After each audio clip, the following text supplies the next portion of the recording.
오늘은 구원에게 요셉 시리즈 9번째 시간으로 창세기 45장 1절에서 15절을 통해서 하나님의 큰 구원으로 라는 제목으로 하나님의 말씀 증거하도록 하겠습니다. 우리가 지난 시간에 이제 요셉이 형제들을 다시 한번 시험하는 모습을 살펴봤습니다. 그래서 요셉은 돌아가는 형제들, 특히 그 중에 자기 동생 베냐민의 자루에다가 곡식뿐 아니라 자신의 은잔을 넣게 하고, 그리고는 쫓아가서 그들로 하여금 도둑질을 했다, 이렇게 누명을 씌우고 다시 한번 그들을 시험하게 되어집니다. 그때 이제 형제들이 어떻게 했습니까?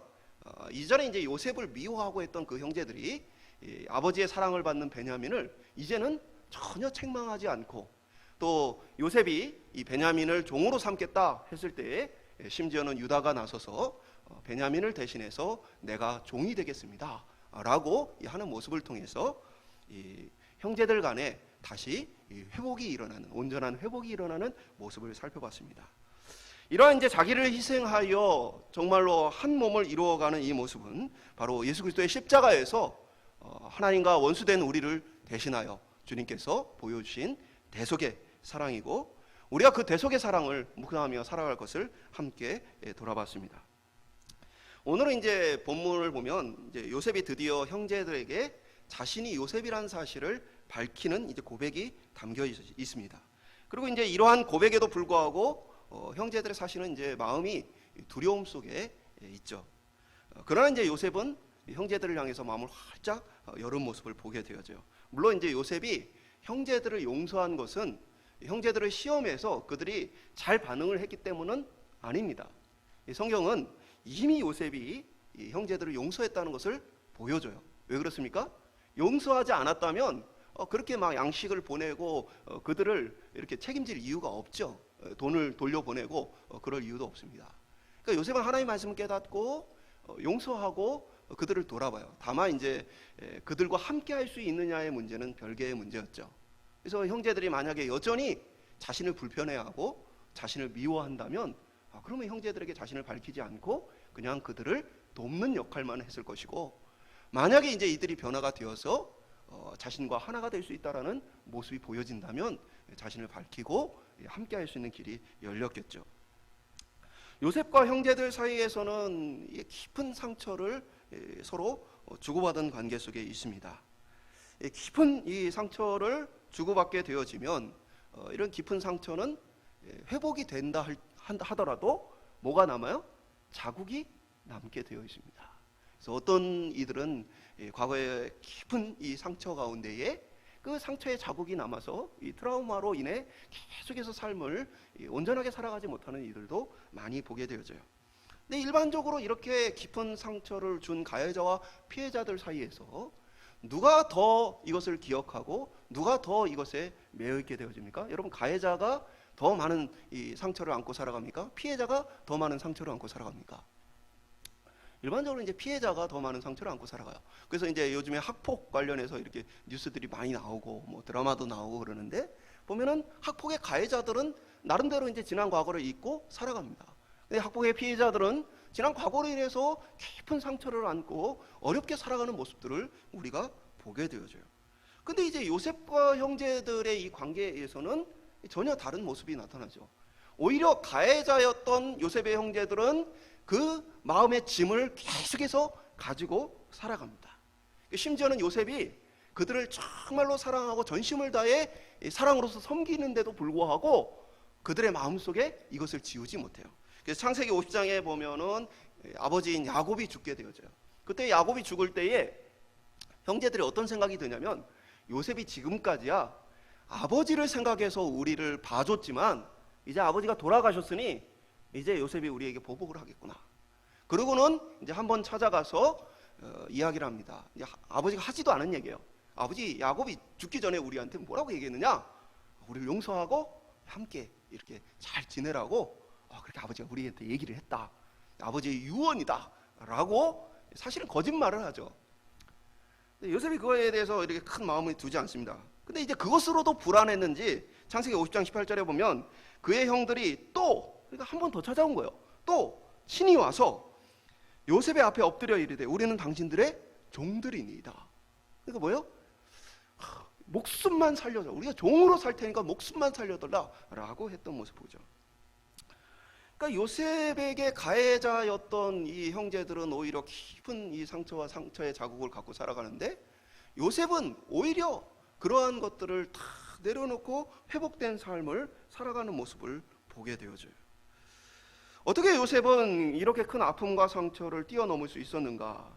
오늘 우리는 하나님의 우리를 향한 구원이 얼마나 대단한 것인가를 통해 보고, 또 요셉이 믿음으로써 그 모든 것들을 극복하고 이겨가는 모습을 통해서 저희들의 삶 역시 어떤 피해가 있거나 가해가 있거나 어떤 과거의 여러 가지 이 복잡한 우리의 삶의 많은 영향 속에서 오늘 회복해야 하는 하나님을 경험하는 귀한 하루가 될 수 있기를 주님의 이름으로 축원합니다. 첫 번째 한번 따라해 보겠습니다. 하나님의 주권을 인정함. 오늘 1절에 보면 요셉이 시종하는 자들 앞에서 그 정을 억제하지 못하여 소리질러 모든 사람을 자기에게 물러가라 하고 그 형제들에게 자기를 알리니 그때 그와 함께한 다른 사람이 없었더라. 그러니까 이제 요셉을 보면 요셉이 감정이 작은 사람이 아닙니다. 감정을 주체하지 못해서 막 혼자 가서 울고 하는 장면들이 성경에 여러 번 반복되어 나타나죠. 어떤 사람들은 내가 용서하지 못하는 이유가 내가 감정적이어서라고 핑계를 댈 때가 있어요. 그러나 이제 사실 감정적이라는 것과 용서하지 못하는 일은 아무런 관계가 없는 일이에요. 감정적이어서 용서를 못하는 게 아니에요. 감정적인 사람은 다만 자기 감정을 겉으로 잘 표현되어질 뿐이지 용서를 하는 것과 감정적이라는 문제는 아무 관계가 없어요. 그러니까 내가 감정적이기 때문에 그렇다, 내가 감정에 예민하기 때문에 그렇다라는 것은 핑계가 되어지지 못합니다. 요셉은 누구보다 감정이 풍부했죠. 그것 때문에 막 정을 억제하지 못해서 참지 못하고 펑펑 울고 하는 모습들이 여러 차례 등장하게 되어져요. 요셉은 자신이 요셉임을 형제들 앞에 드러내게 되어집니다. 이것은 말씀드린 것처럼 대속의 사랑을 요셉이 받기 때문에 용서한 게 아니에요. 요셉이 자신의 이 정체를 드러낸 것은 대속의 사랑의 모습, 변화된 모습을 통해서 함께 할 수 있겠구나 라고 드러낸 것이긴 하지만, 용서는 이미 그 이전에 다 행했던 모습을 보게 되어져요. 과거의 형제들이 자신을 불편하게 여겼지만 이제는 그렇지 않을 수 있겠구나, 베냐민을 대하는 그 태도를 봤을 때 우리의 관계가 다시 아버지의 편애에도 불구하고 회복될 수 있겠구나 라는 생각을 하게 되어졌던 것이죠. 그렇다면 어떻게 요셉은 이러한 놀라운 심경의 변화를 가져올 수 있었을까?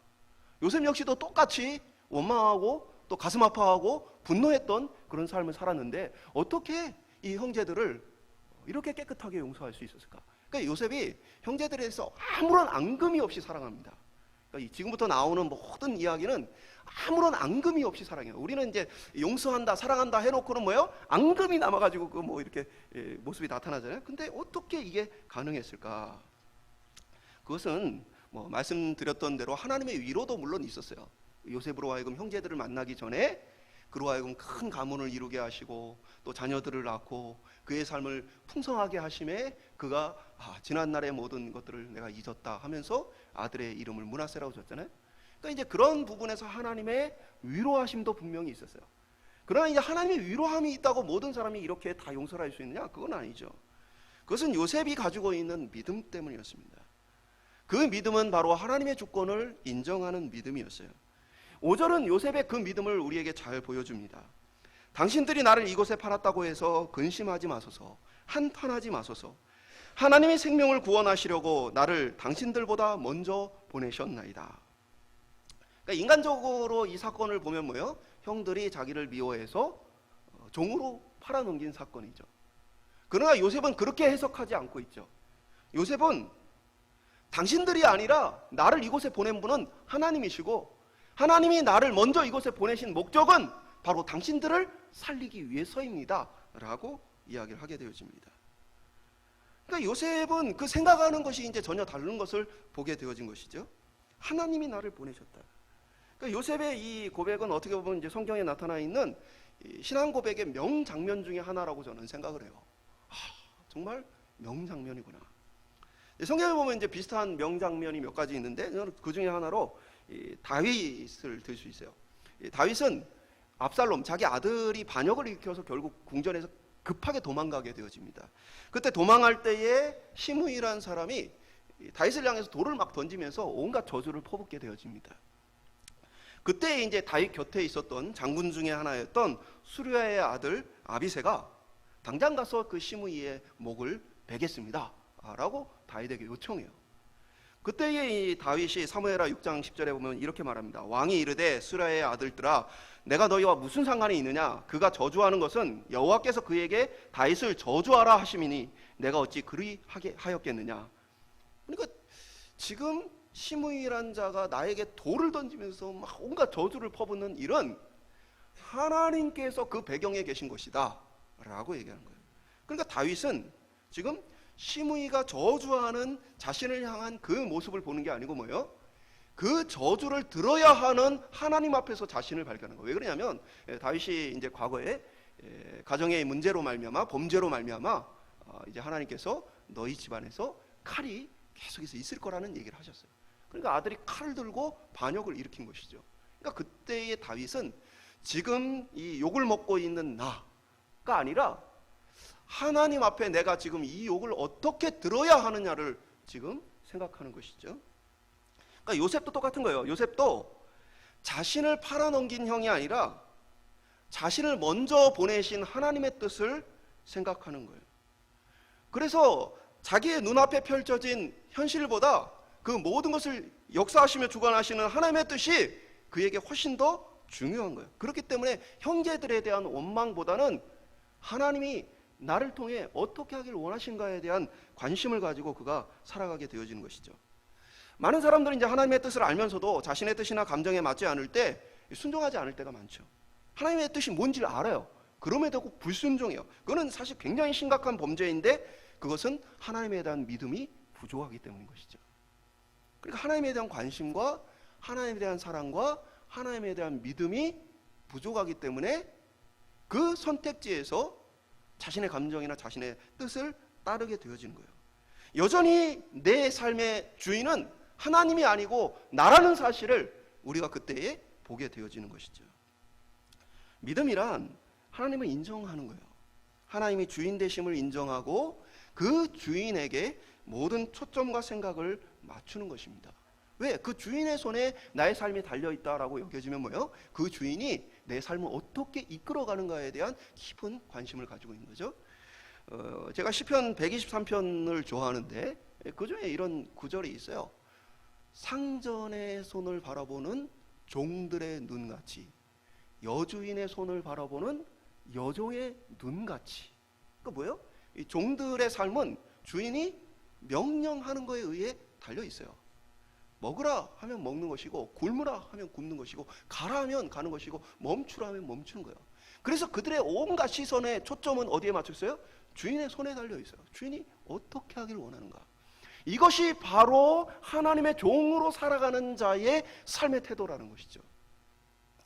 그래서 지금 요셉은 내 삶의 형제들이 나에게 어떻게 했느냐, 내 삶에 어떠한 고난과 고통이 있었느냐가 아니라 오늘 하나님의 손이 나를 어떻게 인도하고 계시는가, 하나님이 어떻게 내 삶을 주장해 오셨는가, 그의 모든 관심과 생각이 하나님께 가 있다 보니까 인간에 대한 많은 부분들이 그의 삶에 큰 영향을 주지 않았던 것이죠.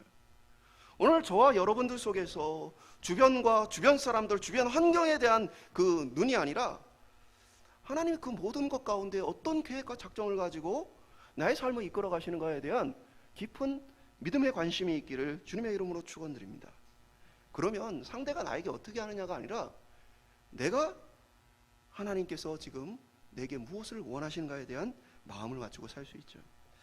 십자가를 지던 예수님도 이 잔을 내게 옮기시옵소서라고 했지만 여전히 그 마음에 하나님께 그 마음을 더 맞추어서 하나님의 뜻대로 되기를 원하나이다 라고 고백을 했죠. 오늘 성령님께서 우리의 마음을 열어서 하나님이 나의 삶을 어떻게 이끌어 가시는지에 대한 깊은 관심을 가지고 하나님께 초점 맞춘 그러한 삶을, 하나님을 주인으로 인정한 삶을 살아갈 수 있기를 축원드립니다. 두 번째 한번 따라해 보겠습니다. 하나님께서 주신 사명을 깨달음. 그러니까 이제 요셉의 관심이 뭐예요? 하나님께 있어요. 그러니까 내 안에 일어난 일들이 아니라 하나님, 내 삶의 주인 대신 나의 이 주관자가 되시는 하나님께 초점이 맞춰져 있으니까 자연스럽게 그의 관심은 어디 있어요? 이제 하나님이 그러면 나에게 무엇을 원하시는가? 거기에 관심이 있는 거죠. 그러니까 과거에 자신의 큰 상처나 형제들이 아니라 이제 하나님이 이 자리에서 나에게 원하시는 것이 무엇인가? 나에게 주어진 하나님의 사명이 무엇인가? 라는 부분에 대한 관심을 가져요. 그래서 창세기 45장 10절과 11절에 보면 아버지의 아들들과 아버지의 손자들과 아버지의 양과 소와 모든 소유가 고센 땅에 머물며 나와 가깝게 하소서. 흉년이 아직 5해가 있으니 내가 거기서 아버지를 봉양하리이다. 아버지와 아버지의 가족과 아버지에 속한 모든 사람에게 부족함이 없도록 하겠나이다. 그러니까 자신이 이곳에 온 이유는 뭐예요? 하나님께서 그들을 살리기 위해서 나를 먼저 보내셨다라고 고백을 하죠. 그러니까 이 기근 가운데 이들을 살려내는 것이 하나님께서 내게 원하시는 일이에요. 그래서 요셉은 내가 어떻게 하면 이 가정을 살릴 것인가? 어떻게 하면 이들을 이 기근 속에서 생존하게 할 것인가? 그것이 하나님이 내게 맡겨주신 사명이라고 생각하고 지금 형제들하고 뭐 잘했니 잘못했니 뭐 이런 얘기가 아니라 하나님이 내게 맡겨주신 일에 지금 집중하고 있어요. 이제 흉년은 겨우 2년째이고 앞으로 5년 동안 이 극심한 이 흉년이 계속될 텐데 이 5년 남은 이 흉년을 견디기 위해서는 고센 땅으로 와서 애굽에 살아야 한다라는 대안을 그가 제시하게 되어지죠. 이것이 하나님께 중심을 맞춘 사람과 그렇지 않은 사람의 차이입니다. 하나님께 초점을 맞춘 사람은 왜 나에게 그렇게 하였는가? 다른 사람의 행동이나 태도가 아니고 지금 하나님은 나에게 무엇을 원하시는가? 그러니까 다윗이 돌던짐을 당하고 저주의 말을 들어도 뭐예요? 지금 그 말을 듣고 있는 내가 하나님 앞에 어떻게 반응해야 하는가를 생각하죠. 지금은 내가 이 저주를 묵묵히 들으며 하나님 앞에 긍휼과 은혜를 구해야 되겠구나 라는 마음을 다윗이 갖잖아요. 요셉의 관심도 뭐 형제들이 나한테 사과를 하느냐 사과를 하지 않느냐 전혀 관계없어요. 물론 이제 사과를 하면 뭐 용서가 좀 더 쉬워질 수는 있죠. 그러나 궁극적으로 우리 그리스도인의 용서란 사과하는 관계가 없는 거예요. 왜? 예수의 사랑이 우리 안에 넘치면 그 사랑으로 덮고도 남는 것입니다. 예수의 사랑이 내 안에 넘치지 않으니까 용서가 안 되는 거예요, 사실은. 그러니까 하나님께 내 자신의 하나님께 초점을 맞춰서 하나님이 지금 나에게 무엇을 원하시는가 그것을 생각할 때에 어떤 사람들은 자꾸 어떤 문제에 대한 생각을 하지만 이 사람은 뭐예요? 하나님 앞에서의 해결책을 찾게 되어지는 거죠. 그래서 믿음의 사람들은 어려움이 생기면 뭐라는 거예요? 기도를 하는 거예요. 어려움이 생기면 사람들은 이 어려운 문제를 어떻게 해결할까? 인간적인 생각들로 가득 차요. 왜 나에게 이런 일이 생겼는가? 왜 나에게 이런 어려움이 생겼는가? 이 사람 때문에 저 사람 때문에 이런 생각에 빠져 있는 것이 아니라 하나님 앞에 나를 내어드림으로써 하나님이 이 상황 속에 나를 어떻게 이끌어가기를 원하시는가? 하나님이 나한테 이곳에서 어떻게 반응하기를 원하시는가? 그것을 통해 문제를 풀어가게 되어지는 것이죠. 물론 그렇다고 해서 요셉을 팔아넘긴 형들이나 다윗을 저주한 시므이의 행동이 뭐 잘못되지 않았다거나 아니면 무조건 용서를 해야 된다는 것은 아닙니다. 문제는 이러한 일들은 다 뭐예요? 2차적인 일이에요. 덜 중요한 일이에요. 진짜 중요한 일은 하나님이 내 삶을 이끌어 가시면서 지금 이 상황 속에서 나에게 무엇을 요구하시느냐에 있어요. 하나님이 지금 무엇 때문에 나를 이런 상황에 두셨는가?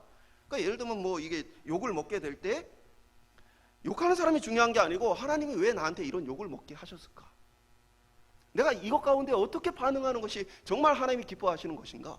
그것을 생각하게 되죠. 그러다 보면 뭐예요? 인간에 대한 생각들은 별로 우리에게 커지지 않아요. 아담과 하와가 타락했을 때 그들의 문제는 뭐였어요? 그들은 사실은 하나님 앞에 나는 죄인입니다. 하나님 앞에 내가 정말 하나님과 같아지고자 하는 내 안에 정말 반역의 마음이 있었습니다. 하나님 앞에 은혜를 구하며 나아가기를 하나님 원하시는 거죠. 그러나 그들은 어떻게 했습니까? 하나님이 내게 주신 여자 이 하와가 또 뱀이 하면서 그들은 뭡니까? 하나님의 마음과 하나님이 우리를 향한 그러한 관계가 아니고 이 문제에 대한 생각들로 가득해 있었다는 것이죠. 우리가 하나님께서 지금 나에게 무엇을 원하시는가에 마음에 초점을 두어야 바른 선택과 우리가 결정을 내리며 살아갈 수 있어요. 다른 모든 것을 다 뒤로 내려놓아야 비로소 우리는 하나님의 뜻대로 살아갈 수 있게 되어진다는 것입니다. 지금 우리의 삶에 일어난 모든 일과 과거에 지나왔던 모든 일들은 우연으로 벌어진 일은 아닙니다. 그것이 분명히 하나님이 우리를 이끌어 가시는 구원의 길이고 방법이었을 거예요. 그리고 그것 가운데 우리가 어떻게 반응하기를 원하시는가 보시는 거죠. 이제 목회를 하거나 뭐 선교를 하는 분들 중에도 이제 공황장애나 고통을 받는 분들이 많이 있어요. 선교지에서 열심히 선교를 했는데, 근데 이제 현지에 있는 분들로부터 배신을 당하고, 그래서 굉장히 큰 충격을 받아 아픔을 경험하는 그런 분들도 많이 있어요.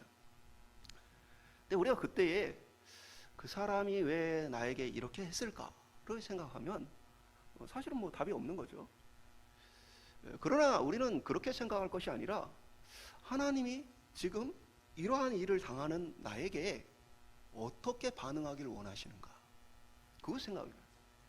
여러분, 이제 누가 나에게 어떤 말을 하거나 어떤 이제 이렇게 사기를 치거나 고통을 주거나 했을 때 그것에 내 마음을 막 빼앗겨서 그 사람에 대한 미움이나 원망이나 분노에 사로잡히는 건 사실은 이제 그 사람하고 별로 신앙적인 그 수준 차이가 나지 않기 때문에, 똑같기 때문인 거예요. 신앙은 이제는 수준을 뛰어넘어야 돼요. 예를 들면 이제 저희 아들이 옛날에 유치원 다닐 때 그 교회 유치원이었는데 선생님한테 선생님은 왜 이렇게 이빨이 누래요? 그랬어요. 네, 처녀 선생님이에요. 처녀 선생님, 결혼도 안 하신 젊은 여자 선생님이 그 얘기를 듣고 기분이 얼마나 나빴겠어요. 근데 그래서 걔를 미워하면 그 수준인 거예요. 그럼 뭐예요? 어린 아이가 물론 이제 내 마음에 들진 않지만 그럴 수 있지라고 넘어가는 거죠. 선생님이 만약에 1년 내내 그 얘기 듣고 상처받아서 걔한테 보복을 하면은 신문에 나겠죠. 근데 왜? 이게 수준 차이라는 거예요. 수준 차이. 그러니까 이 수준이 어린아이와 같은 사람은 뭐예요? 나 중심이에요. 나한테 무슨 얘기를 했느냐, 나한테 어떻게 했느냐, 이 생각이 가득 차 있는 거죠. 그러니 요셉은 이제 그 수준을 넘어섰어요. 형제들이 나한테 사과를 하느냐 사과를 하지 않느냐는 중요하지 않아요. 하나님 앞에 내가 어떻게 반응하며 하나님 앞에 내게 맡겨진 일들을 어떻게 내가 충성할 수 있는가, 그거에 대한 마음이 가득 차 있죠. 그러니까 사과를 요구하지도 않잖아요. 사과를 바라지도 않아요. 오히려 하나님 앞에 내가 이들을 어떻게 하면 살릴 수 있을까에 대한 생각으로 가득 차 있죠. 오늘 저와 여러분의 신앙이 도약하여서 한 단계 더 뛰어넘어서 수준이 다른 그러한 믿음을 우리가 가지고 하나님 앞에 지금 내가 어떻게 반응하며 하나님께서 지금 이 상황 속에서 나에게 어떤 사명을 주셨는가, 오늘 그것을 따라 살아갈 수 있는 저와 여러분들에게 소망합니다. 그러면요, 이제 이게 생각이 좀 바뀌어요. 누가 좀 나를 힘들게 한다 그러면요, 과거에는 왜 그 사람이 나를 힘들게 할까 이렇게 생각하잖아요. 근데 이제 하나님이 지금 나에게 뭘 원하실까? 그러면 그 사람이 나를 힘들게 해도 하나님, 나는 그 사람을 사랑하며 하나님이 이 사명을 내가 잘 감당하겠습니다. 마치 이 하나님 앞에 내가 신앙의 명장면을 고백해드릴 기회를 얻게 되어지는 그 생각으로 가득 차는 거죠. 내가 힘든 거, 어려운 일이 생겨요. 남들은 좌절하고 넘어지는데 하나님, 이곳에서 내가 그래도 하나님을 찾습니다. 하나님, 나를 도와주십시오. 이때 뭐예요? 정말 하나님 앞에 믿음의 고백을 또 올려드릴 수 있는 기회를 얻게 되어지는 거예요. 그렇게 생각하면요, 다른 사람들이나 다른 주변의 상황과 환경이 물론 우리가 완벽하게 그것으로부터 자유로울 수는 없지만 우리의 삶을 좌지우지하는 게 그러한 것들이 아니라 하나님이시라는 사실을 알게 되어져요. 오늘 저와 여러분이 그렇게 주인 되신 하나님께서 나에게 어떻게 하길 원하시는가, 우리에게 맡겨진 지금 주어진 그 현장에서 우리 하나님 사명을 잘 감당하며 하나님께 영광 돌리는 기회를 얻는 저와 여러분 되기를 주님의 이름으로 축원드립니다. 마지막으로 따라하겠습니다. 하나님의 큰 구원으로, 이 모든 일은 하나님의 계획 속에서 일어난 것이죠. 하나님께서 이제 아브라함에게 그 자손들이 400년간 애굽에 붙잡혀 있다가 그 후에 돌아가서 가나안 땅을 차지하게 될 것이다 라고 약속을 주셨어요. 아브라함에게 가나안 땅을 주기는 했지만 아직은 가나안에 살고 있는 사람들의 죄가 가득하지는 않아서 그들을 내쫓을 때는 되지 않았다. 그런데 이제 그들의 죄가 가득하여서 그들을 내쫓게 되어질 때까지 너희들은 애굽에 가서 있다가 400년 만에 돌아올 것이다 라는 구원의 약속을 아브라함에게 주셨어요. 그리고 그 아브라함의 후손인 요셉의 때에 이 일들이 일어나게 되어진 것이죠. 그러니까 요셉이 이 부분들을 충분히 깨닫고 이해를 하고 있었던 것으로 보여집니다. 왜 그러냐? 오늘 본문에 우리 가족 살리는 일에 머물지 않고 이것이 뭐예요? 우리 가족을 살리는 이 일이 하나님의 큰 구원을 이루는 일이라고 고백해요. 그러니까 쉽게 얘기하면 지금 애굽의 총리인 자신에게 자신의 가족들 70명 먹여 살리는 일 별것 아니에요. 10년이고 100년이고 먹여 살리는 별일 아닙니다. 그런데 그것을 하나님의 큰 구원이라고 말한 것은 사실 이제 앞으로 일어날 일들에 대한 하나님의 구원 계획을 그가 깨닫고 있었던 거죠. 뭡니까? 이 가나안 땅은 기본적으로 많은 이 민족들이 사는 땅입니다. 그리고 이 추수가 끝나고 나면 항상 전쟁이 일어나는 땅이에요. 추수가 끝나면 이제 양식이 풍부해지니까 서로 뺏고 빼앗기는 전쟁을 계속해서 하게 됩니다. 그래서 성경에는 그거를 왕들의 전쟁이라고 표현이 되어 있어요. 왕들이 전쟁을 할 때에라고 표현되어 있어요. 그러니까 만약에 가나안 땅에 계속해서 이 야곱의 가족들이 살았다면 사실은 뭐예요? 해마다 전쟁을 치르며 해마다 이 동맹을 하면서 만약에 우리의 힘이 세지면 언제든지 또 견제를 받고 공격을 당할 수 있는 그런 상황이에요. 한마디로 얘기해서 이스라엘이 어마어마한 숫자로 민족을 이루는 일은 가나안 땅에서는 불가능한 일이에요. 가나안 땅에 있는 모든 족속들은 그들 중에 어느 하나도 그 가나안 전체를 채울 만한 그러한 인구로 성장하지 못했어요. 그런 큰 민족으로 성장을 못했어요. 그런데 하나님의 구원 계획은 이 하늘의 별과 같이 바다의 모래와 같이 너희 자손들을 세우시겠다는 그 약속을 어디에서 이루냐? 바로 애굽에서 이루신 거예요. 애굽은 당시 세계 최고의 강국입니다. 어느 누구도 애굽에 들어와서 어떻게 할 수 없어요. 그러니까 그 세계 최고의 강국의 그늘 아래서 이들이 엄청난 숫자로 늘어나게 되어진 거예요. 전쟁을 겪지 않고 어마어마한 수로 늘어나면서 큰 민족을 이루게 되어 이제 가나안 전체를 뒤엎을 하나님의 구원을, 큰 구원을 이루게 되어진 거죠. 그래서 요셉도 죽을 때 그거 어떻게 합니까? 비록 내가 죽어서 여기에 장사가 되지만 하나님께서 그 약속의 때가 되어서 가나안 땅으로 다시 돌아가게 될 때에는 나의 해골을 메고 가나안으로 가라라는 유언을 남기게 되어지죠. 그리고 실제로 가나안으로 돌아갈 때 요셉의 해골을 메고 가게 되어집니다. 그러니까 요셉은 자신을 통해 하나님께서 이루실 하나님의 큰 구원에 대한 계획을 그가 깨닫고 알게 되어졌어요. 오늘 우리의 삶도 마찬가지예요. 많은 사람들은 나의 삶을 단순히 내 판단과 결정에 의해서 여기에 왔다라고 생각을 하게 되어져요. 그래서 어떤 사람들은 내가 잘 선택을 해서 여기까지 왔다는 교만한 마음에 빠지기도 쉽고, 또 어떤 사람들은 내가 선택을 잘못해서 이렇게 되었다라고 낙심하기도 쉬워요. 만약에 우리가 그러한 생각에 사로잡혀 있다면 우리는 불신자와 다를 바가 없습니다. 우리의 삶은 하나님께서 이끌어 가시는 삶이에요. 하나님의 큰 구원을 위해서 우리의 삶을 주장하시고 있는 삶이에요. 그래서 때로는 우리가 어려움도 겪고 때로는 하나님의 풍성한 은혜도 경험하게 되어집니다. 그 모든 것이 하나님의 큰 구원을 이루고자 하시는 방법이에요. 하나는 우리 자신의 구원이고 또 다른 하나는 우리를 통한 많은 사람들의 구원입니다. 만약에 모든 그리스도인들이 세상적으로 성공하고 잘 되기만 한다면 실패한 사람들은 그리스도인은 우리하고는 다른 부류의 사람들이야 라고 생각할 수 있어요. 그리고 또 교회 안에서는 이러한 모습만 강조되다 보면 번영신학이나 기복신학과 같은 잘못된 신앙의 태도가 나타나게 되어지죠. 예수님께 순종하고 복종할 것이 아니라 사실은 뭐예요? 내가 주인 되어서 내가 우상이 되어서 내 삶이 잘 되는 것이 목적이 되어지는 잘못된 신앙, 어떻게 보면 이제 구원과 관계없는 그런 신앙생활을 하기가 쉬운 것이죠. 그러나 우리 중에 그리스도인 중에 잘 믿는 성도들 중에 고난을 받는 이들을 통해서 우리는 이 땅에 잘 되는 게 신앙생활이 아니구나, 그 목적이 아니구나. 물론 이제 하나님께서 우리를 돌봐주시고 지켜주시죠. 그러나 이 땅에서 사람들이 말하는 성공을 하는 게 신앙의 목표가 아니구나라는 것들을 알게 되어지죠. 그리고 고난받는 사람들을 통해서 그 고난의 시간을 어떻게 하나님 안에서 보내고 있는가를 통해 고난당하는 많은 사람들이 위로도 얻고 공감도 하고 그리고 함께 하나님 앞에 나아가게 되어지는 것이죠. 그것은 예수 그리스도께서 친히 이 땅에 오셔서 인간으로 성육신하셔서 살았던 삶입니다. 인간으로서의 고통과 고난을 다 경험하심을 통해 많은 사람들이 이제는 그 그리스도를 우리와는 다른 분이 아니라 우리와 똑같이 고통을 당하고 우리와 똑같이 어려움을 겪으신 이이기 때문에, 그러한 분이기 때문에 우리도 그분처럼 따라가고 그분처럼 살아가겠다라는 소망을 우리에게 주신 것이죠. 인생을 달리기 경주의 비유로 한다면 중간에 뒤처지거나 넘어져도 실패한 게 아닙니다.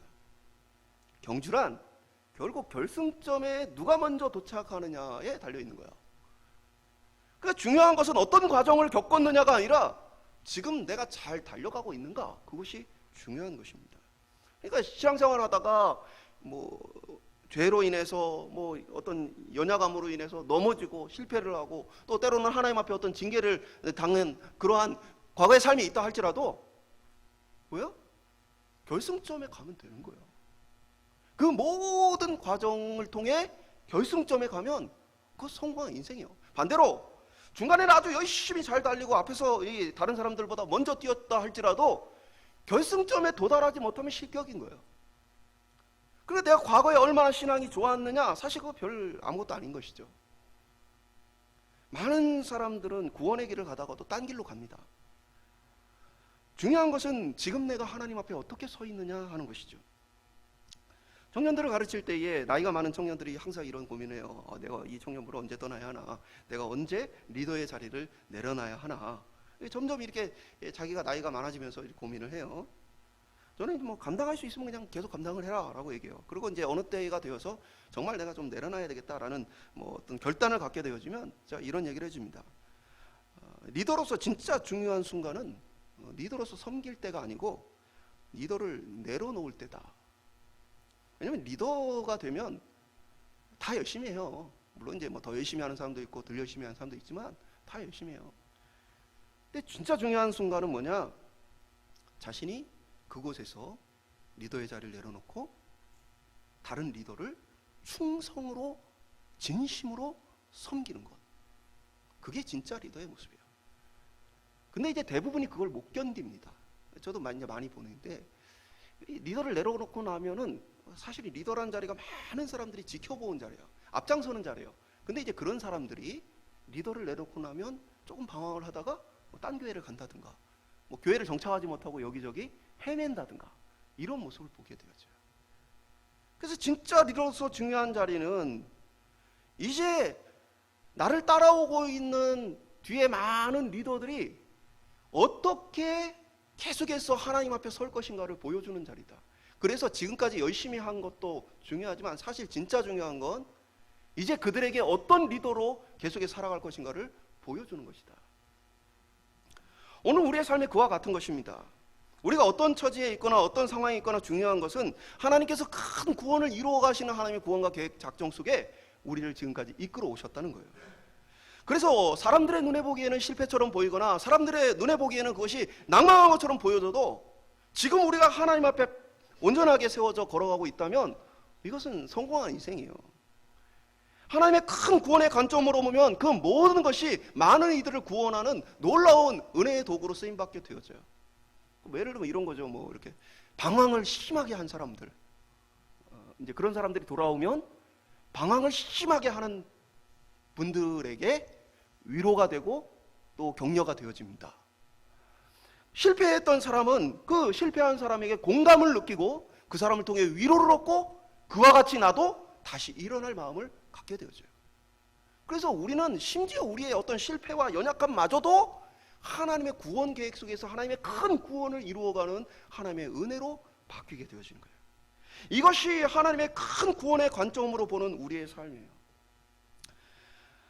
나의 구원을 이루어가기 위해 때론 나를 교만함에서 겸손함으로 바꾸어가고 나를 어떻게 보면 불신앙에서 신앙으로 바꿔가기 위해 하나님이 나를 이끌어가기도 하시고 때로는 많은 이들의 구원을 위해 나로 하여금 그들의 고통과 아픔을 나로 느끼게 하고 알게 하심으로 그 모든 이들을 품어주도록 하나님께서 계획하고 작정하실 수 있는 것이죠. 오늘 저희들의 삶을 하나님의 큰 구원의 계획 속에서 발견하고 해석할 수 있기를 소망합니다.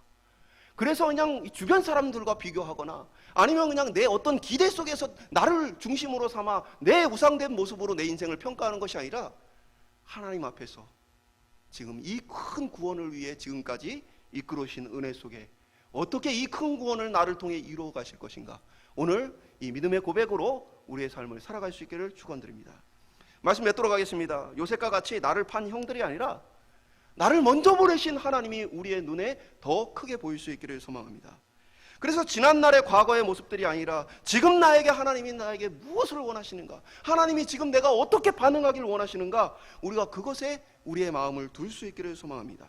그래서 나를 잡고 있는 내 감정이 아니라, 나에게 주어진 어떤 환경이 아니라 내 삶을 큰 구원으로 이끌어 가시는 그 하나님의 큰 구원의 능력을 바라보면서 오늘 하나님 앞에 그 놀라운 구원의 길을 이루어가고 맛보고 나눔을 통해 오늘 저희들을 통해 하나님의 큰 구원이 계속해서 이루어져 갈 수 있기를 주님의 이름으로 축원드립니다.